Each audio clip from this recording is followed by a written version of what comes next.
Morocco's World Cup ended in Boston with a scoreline that read 2-0, but the story didn't end when the referee blew the final whistle. It ended with a letter sent straight to FIFA headquarters demanding answers nobody had given yet.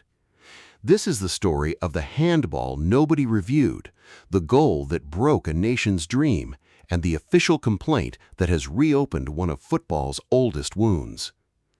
Boston Stadium, July 9, 2026, quarterfinal night. France against Morocco, a rematch 4 years in the making, carrying the weight of a semifinal in Qatar that Moroccan supporters have never fully let go of. This wasn't just another knockout tie.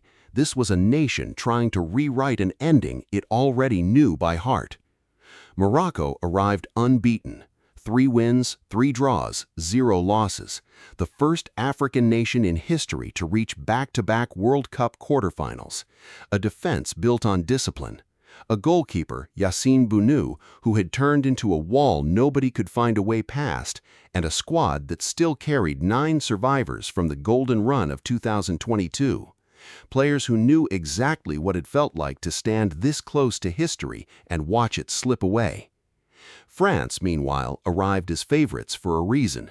Kylian Mbappé, Ousmane Dembélé, a 5-game winning streak, a team that had looked unstoppable in flashes and vulnerable in others, struggling at times against opponents willing to sit deep and make them work for every yard of grass. The first half belonged to Morocco, not on the scoreboard, but in spirit. Bounou produced the moment that set the tone for the entire match, diving low to his right to save a first-half penalty from Mbappé himself, after the France captain had been awarded a spot kick following a challenge from Noussair Mazraoui. The stop sent a shockwave of belief through the Moroccan half of the stadium. For a moment, it felt like this really might be the night the story changed. But football rarely lets belief sit undisturbed for long. The match stayed locked to 0-0 deep into the second half, tension thickening with every passing minute. Then, in the 60th minute, the moment arrived that would define not just the result, but the entire aftermath that followed. A loose ball broke in central midfield. French midfielder Adrien Rabiot went to win it back, and as he did, the ball appeared to strike his hand before he redirected it forward. Several Moroccan players stopped dead in their tracks, arms raised, certain the whistle was coming. It never came. Play continued. Seconds later, Désiré Doué slid a pass through the gap that had opened up, and Kylian Mbappé curled a brilliant strike into the corner of the net. 1-0 France. And the closer the replays were studied, the louder the questions became. Under FIFA's own protocol, a handball that directly leads to a goal is precisely the kind of incident VAR exists to catch. That's not a gray area of interpretation, it's written into the system's core purpose. And yet the referee never walked to the pitch-side monitor. The VAR booth stayed silent. The goal stood, untouched, unreviewed, unexplained. 6 minutes later, Ousmane Dembélé doubled the lead, 2-0. And by full time, a match Morocco had matched France in for long stretches, a match defined by Bounou's heroics and disciplined defending, ended not with pride intact, but with a controversy hanging over everything that had happened before it. Morocco head coach Mohamed Wabi didn't wait long to say what his entire bench had been thinking in real time. Speaking to the media after the final whistle, he described the sequence bluntly. Some of his players had stopped play themselves in the moment, convinced they had just watched a clear handball. He said there was no doubt in his mind that it had happened, and that he simply could not understand why the goal wasn't reviewed, let alone disallowed. That kind of statement from a head coach, moments after his team's World Cup dream has ended, could easily be dismissed as the raw emotion of defeat. Except this time, it didn't stay in the press room. The Royal Moroccan Football Federation confirmed it was filing an official complaint with FIFA, demanding a formal explanation for why the Rabiot incident was never sent to review. This wasn't a coach venting to a microphone. This was a federation putting its objection in writing, on the record, directly to the sport's governing body.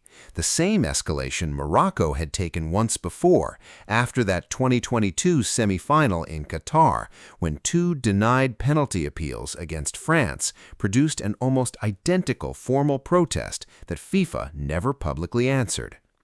To understand why this moment hit so hard, you have to understand what came before it. In the 2022 World Cup semi-final, also against France, Morocco believed they were denied at least two clear penalties, moments so contentious that former England defender Rio Ferdinand said publicly that Morocco should have been awarded a spot kick, and the Royal Moroccan Football Federation formally protested to FIFA in writing. That complaint went unanswered. No investigation was made public. No rematch, obviously, was ever going to happen. The grievance simply went quiet, until the draw for 2026 paired these same two nations together again, and old wounds reopened before a ball was even kicked. That context is why, in the days leading into this quarterfinal, Moroccan media had already been openly discussing the fear of history repeating itself. And then FIFA added fuel before kickoff, appointing an entirely Argentine officiating crew for a match involving France, a decision that triggered immediate backlash online, with fans accusing the governing body of stacking assignments in ways that fed conspiracy theories rather than calmed them. It's worth being clear, there was no evidence that nationality of the officials influenced anything that happened on the pitch, but optics matter in a tournament where trust in officiating was already fraying badly. Because this wasn't happening in isolation. Just days earlier, Egypt had filed a nearly identical formal complaint with FIFA after their own dramatic exit, a 3-2 defeat to Argentina in which they led 2-0 before conceding 3 late goals, with a disallowed goal and a series of contested VAR decisions along the way. Egypt's federation called for an investigation into the officiating crew and demanded they be removed from the remainder of the tournament. FIFA dismissed those complaints as unfounded. Now, barely days later, Morocco was making the exact same journey: outrage, protest, formal complaint, following almost the exact same script. Two African federations, two knockout stage eliminations, two formal complaints to FIFA within the same week of the tournament. That pattern is what turned this from a single contentious refereeing decision into something much bigger, a genuine crisis of confidence in how the World Cup's biggest matches were being officiated. Let's look closely at what actually happened in that midfield duel, because the technical detail is exactly what Morocco's complaint hinges on. Under the laws of the game, a deliberate handball by an attacking player in the build-up to a goal should result in that goal being disallowed. The law also carries an automatic disallowance clause specifically for situations where the player who makes contact with the ball is the same player who goes on to score. In this incident, that clause becomes the crux of the entire debate. Rabiot handled the ball, but it was Mbappé, not Rabiot, who ultimately finished the move. Some refereeing analysts have argued that distinction is precisely why the automatic disallowance provision may not have applied, since the goal wasn't scored by the same player who made contact with the ball. But that explanation leaves the far more uncomfortable question sitting untouched. If a handball occurs anywhere in the passage of play that directly produces a goal, shouldn't VAR still be obligated to check it, regardless of which player eventually finishes the move? That's the actual heart of Morocco's complaint, not simply whether the goal should have stood after review, but why no review happened at all. This is where football's relationship with technology keeps hitting the same wall, tournament after tournament.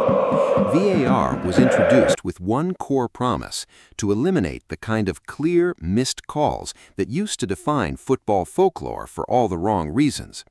Instead, in matches like this one, it has become the story itself, not because the technology failed, but because human officials chose not to use it in a moment that appeared to call for exactly that. Think about what that means for a team like Morocco. This wasn't a team that got outclassed and is searching for excuses. Bunu's penalty save, the disciplined low block, the physical duels won across midfield, Morocco competed with France for the better part of an hour in a World Cup quarterfinal. The margin between advancing to a semifinal and flying home wasn't tactical incompetence. It was a single unreviewed contact point on a football 60 minutes into the biggest match of these players' careers. That's the cruelty knockout football specializes in. Not always losing to the better team, sometimes losing to a decision that never got the scrutiny the rules say it deserved. For Ouabi, there was still room for grace amid the frustration.